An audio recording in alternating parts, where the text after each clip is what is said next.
एक मुलाकात ऐसी शख्सियतों के साथ जिन्होंने दिया है अपने जीवन को एक नया मुकाम।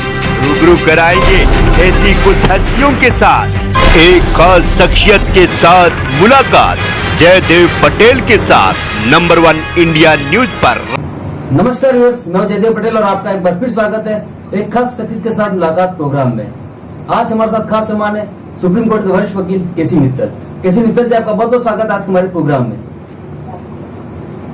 नमस्कार, आपका बहुत बहुत धन्यवाद। केसी मित्तल जी, आपसे मेरा पहला सवाल है कि हमारे देश की न्यायिक प्रक्रिया में आप तब तक निर्दोष हैं जब तक आप दोषी साबित नहीं हो जाते, लेकिन इन्फोर्समेंट डायरेक्टरेट यानी ईडी की शक्तियों में एक प्रावधान ऐसा है जो बिल्कुल उल्टा है कि आप तब तक दोषी रहेंगे जब तक आप निर्दोष साबित नहीं हो जाते। तो क्या इस पलटी हुई परिभाषा का राजनीतिक उपयोग किया जा सकता है और क्या ये देश के लिए खतरे की बात है?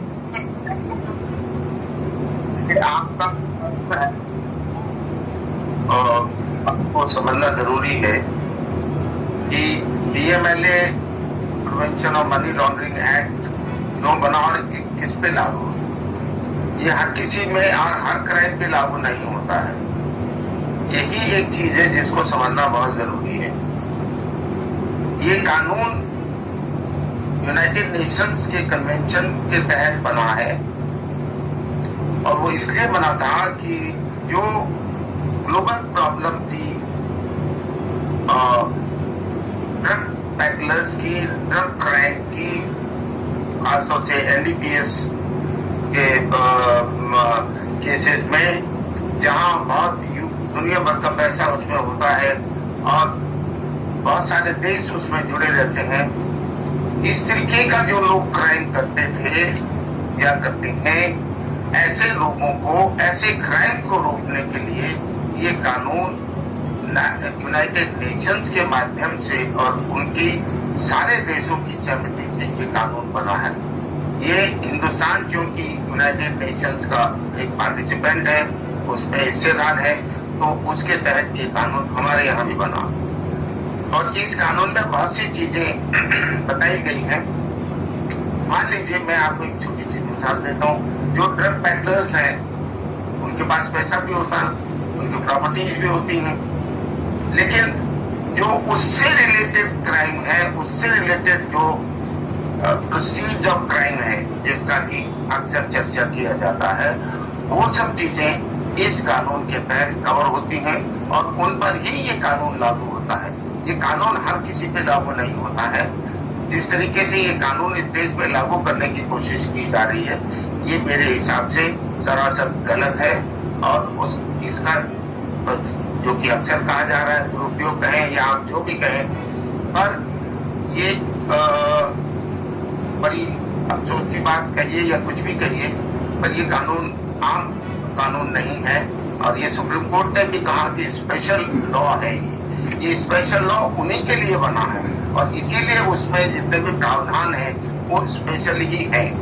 जैसे सुप्रीम कोर्ट ने कहा ECIR, enforcement case information report. अब ये FIR नहीं कहा जाती। सुप्रीम कोर्ट ने कहा इसकी ना तो आपको कॉपी मिलेगी ना कुछ और, ये तो इंटरनल मैटर है उनका। ये आम लॉ में ये चीज नहीं है।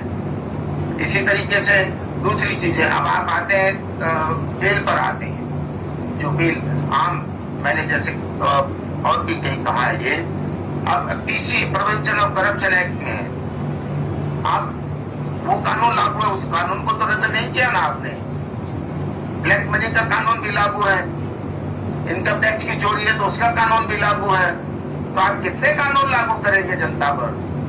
आप prevention of money laundering act किसी और पर्पज के लिए बना है, उसका मकसद अलग था और है, तो उसको आप इतना एक्सटेंड करने की कोशिश मत करिए कि आम जनता को भी, जो उन तरीके के क्राइम्स में इन्वॉल्व नहीं है, अगर कोई ड्रग पैडलर है तो उसके आप करिए, कौन मना करता है? उसके लिए तो आप इस्तेमाल कर ही सकते हैं। लेकिन आम आदमी जिस पर किसी भी तरीके से कोई दूसरा कानून अगर लागू होता है तो आप इसका इस्तेमाल नहीं कर सकते। मेरा ये कहना है। जी केसी मित्तल जी, जब पॉलिटिकल मिसयूज की बात होती है और आप हाल फिलहाल के कुछ केस अगर देखते हैं तो ऐसा देखने को मिलता है कि ईडी को सिर्फ विपक्ष का जो नेता है उनका करप्शन दिख रहा है, वहां पर पैसे बरामद हो रहे हैं, वहां पर तार जुड़ रहे हैं। इसके अलावा प्रमाण के तौर पर विपक्ष ये कहता है कि ईडी के कुछ अफसर रिटायरमेंट लेकर के बीजेपी से चुनाव लड़ने लगे हैं। ऐसे में सीधा कनेक्शन इन्फोर्समेंट डायरेक्टरेट की जांच का और बीजेपी की राजनीति का सामने आता है, और यही खतरे की बात है जिसका जिक्र विपक्ष लगातार कर रहा है। देखिए, मैं आपने जो इसको पॉलिटिकल बात की है उसका बड़ा सीधा जवाब एक ही है। अगर आप इस कानून को गलत तरीके से इस्तेमाल करते हैं, वो किसी के खिलाफ भी करें, तो उसका दुरुपयोग है ही है। वो उसमें तो कोई हर आदमी कॉमन मैन भी ये कहेगा कि हाँ भाई आप तो मुझे बीएमएलए में क्यों लगा, आप घसीट रहे हो जब बीएमएलए मेरे लागू नहीं होता है। तो ये किस मकसद से हो रहा है ये सब आप सब जानते हैं और सारा देश जानता है, और इसका दुरुपयोग सही मायने में। मैं एक सवाल पूछता हूं जो मैंने अक्सर आज भी आपसे पूछ रहा हूं और आपके माध्यम से सबसे। 2019 में शेड्यूल को अमेंड किया गया जिसमें बहुत सारे जुर्म ऐड किए हुए हैं। अच्छा, वो शेड्यूल में 302 भी है, मर्डर है। 302 और 304 contempt homicide not amounting to murder, ये इस तरीके के ऑफेंसेज है। मैं पूछना चाह रहा हूं क्या ईडी इन ऑफेंसेज की तहकीकात की तफ्तीश भी करेगी? क्या ईडी को पावर है इस बात की? हम कर क्या रहे हैं? आप शेड्यूल को माध्यम मानकर शेड्यूल की आपने अमेंड कर दिया, शेड्यूल के आधार पर आप ये नहीं कह सकते कि एक क्राइम हो गया शेड्यूल में आता है इसलिए आपको बीएमएलए लागू हो गया और आप बीएमएलए में आपके खिलाफ कार्रवाई होगी। नहीं, ये संभव नहीं है, ये सरासर गलत है। क्योंकि बीएमएलए का जो मकसद है, बीएमएलए किसके लिए बना वो अलग चीज है। मैं आपसे एक और बात कहना चाह रहा हूं, कोटा बना, दादा बना, मकोका अभी भी है, लेकिन ये कानून किस पे है?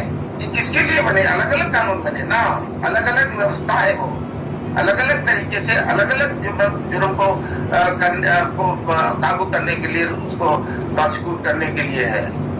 हम सबकी खिचड़ी तो नहीं बना सकते। आप बीएमएलए बनाते हैं इंटरनेशनल गैंगस्टर्स के खिलाफ, इंटरनेशनल रैकेटियर्स के खिलाफ, ड्रग पेडलर्स के खिलाफ। आप उस इंटरनेशनल कानून को जो कि सारी दुनिया ने बनाया यूनाइटेड नेशंस के कन्वेंशन के आधार पे, वो कहते हैं तो हिंदुस्तान में लागू करेंगे तो ये क्या कौन सा इसको वाजिब ठहराएगा? मैं नहीं समझता। इसका जवाब तो कोई और ही दे सकता है, मैं तो नहीं दे सकता। पर मैं ये जरूर कह सकता हूं कि मेरे हिसाब से मैंने जब बीएमएलए के ऑब्जेक्ट्स और इसकी हिस्ट्री बैकग्राउंड देखी, हिस्टोरिकल बैकग्राउंड, तो उसे कम से कम ये स्पष्ट हो जाता है कि कहीं न कहीं बीएमएलए गलत तरीके से इस्तेमाल किया जा रहा है। जी, केसी मित्तल जी, सुप्रीम कोर्ट ने भी अब तो कह दिया है कि सख्त कानून बनना चाहिए, लेकिन इन कानूनों का दुरुपयोग कैसे रोका जाए? क्योंकि ये कानून इस तरीके के हैं कि अगर कोई एजेंसी या सरकार चाहे तो इसका दुरुपयोग कर सकती है और प्रक्रिया ही सजा बन सकती है। मतलब जब तक आप इंसाफ पाएंगे तब तक तो आप खत्म हो जाएंगे। देखिए, जो सुप्रीम कोर्ट ने अभी हाल में फैसला किया, उस फैसले को ये आधार मान के सुप्रीम कोर्ट ने किया मेरे समझ से कि ये स्पेशल लॉ है, और ये स्पेशल लॉ जिनको लागू होता है वो भी सुप्रीम कोर्ट को मालूम है, जानकारी है। अब उस कानून को का इम्प्लीमेंटेशन, उसमें कैसे कैसे कार्रवाई होगी वो तो उसके हिसाब से ही होगी ना, जो उस कानून में बताई गई है और जो उनके लागू होगी। और वो जनरल हर किसी लॉ में तो लागू नहीं हो सकती है। तो सुप्रीम कोर्ट ने इसी बात को नजर में रखते हुए नजरिए में कहा है कि ये जो भी चीजें हैं, ये कानून स्पेशल लॉ है और इसमें एफआईआर नहीं होती है तो उसकी कॉपी का कोई मतलब नहीं है। उसमें आर्टिकल 20 के वायलेशन की जो बात थी उसका भी आधार, उसके लिए सुप्रीम कोर्ट ने कहा कि नहीं, बेल के प्रावधान अलग है, इसमें वो भी सुप्रीम कोर्ट ने माना। अब मैं आपको छोटा सा मिसाल ये दे रहा हूँ, एनडीपीएस का जो लॉ है उसमें भी बेल का प्रोविजन अलग है, आम प्रोविजन तो नहीं है जो मर्डर केस में वैसे लागू होगा, लेकिन पीएमएलए में अलग अलग है। तो ये जो जिस तरीके का कानून आपने बनाया है, जिस मकसद से कानून बनाया है, जिस तरीके के क्राइम को डील करने के लिए कानून बनाया है, उसको उसी तरीके से इस्तेमाल होना चाहिए, तभी सही मायने में वो इस्तेमाल होगा।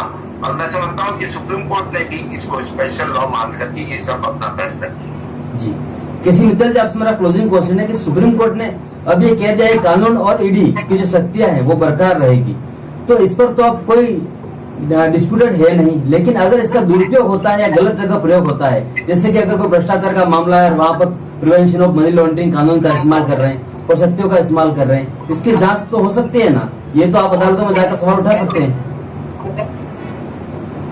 देखिए, अच्छा है, हम थोड़ी सी कई चीजों को मिक्स कर रहे हैं। सुप्रीम कोर्ट ने जो कहा, आधार मैंने जैसे आपको बताया, उसके हिसाब से भ्रष्टाचार जो प्रिवेंशन ऑफ करप्शन एक्ट में आता है उसमें ईडी लागू नहीं होगा। ब्लैक मनी का एक नया अलग से कानून बना हुआ है, उसमें ईडी लागू नहीं होता है। इनकम टैक्स में कुछ होता है, उसके खिलाफ कोई कार्रवाई होगी तो इसमें ईडी लागू नहीं होता है। आपने ये सारे कानून आपके इस्तेमाल हो रहे हैं, ये सारे कानून हैं। अगर ये सब कानून है तो फिर ईडी तो इन चीजों के लिए नहीं बनी। हाँ, अगर मान लो कोई भ्रष्टाचार की बात आप कहते हैं, वो ड्रग पेडलर है जो इंटरनेशनल क्राइम कर रहा है, एनडीपीएस का या ड्रग का कर रहा है या टेररिज्म का कर रहा है, जैसा कि अक्सर कहा जाता, तो आपके पास उस बात का सबूत होना चाहिए। ऐसे थोड़ी हर किसी पर आप पीएमएलए लगा दोगे। वो मैं नहीं समझता कि सुप्रीम कोर्ट ने इस तरीके की कोई इजाजत नहीं दी है किसी को भी। तो अगर आप जैसे आप कह रहे हैं कि भ्रष्टाचार की कोई बात है तो उसको भी पीएमएलए लगा देंगे, वो मेरे हिसाब से गलत सोच होगा। जी, केसी मित्तल जी, आपने नंबर 1 इंडियंस के लिए समय निकाला, उसके लिए आपका बहुत बहुत धन्यवाद। धन्यवाद आपका बहुत बहुत जी। और साथ ही इस प्रोग्राम में आने वाले तमाम मेहमानों की तरफ से जो कहा जा रहा है वो उनकी अपनी निजी राय है, इसे चैनल का कोई लेना देना नहीं है। Thank you so much.